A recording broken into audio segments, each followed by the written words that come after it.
কিছু কাজ আছে যেগুলো করলে এগুলোতে লিপ্ত হওয়ার সম্ভাবনা, ইফেক্টেড হওয়ার সম্ভাবনা প্রায় 100%। জানা দরকার আছে না?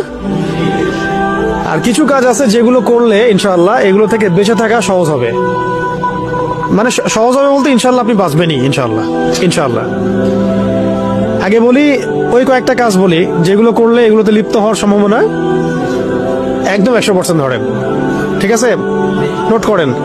এগুলো আমি শুধু কিতাব থেকে বলতেছি এমন না, অনেক অভিজ্ঞতাও আছে সাথে, আবার অনেক পেশেন্ট বা অনেক ইফেক্টেড মানুষের হিস্ট্রিও একসাথে করে আমি কথাটা বলছি।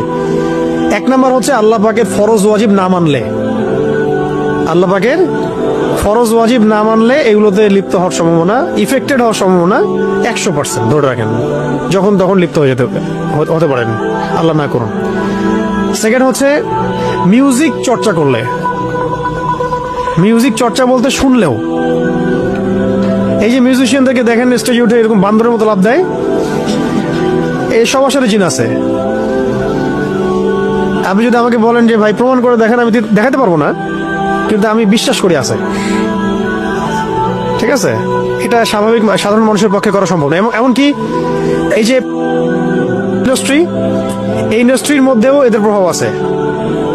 কোন সুস্থ স্বাভাবিক মানুষ এরকম বিকৃত যৌনাচার করতে পারে না।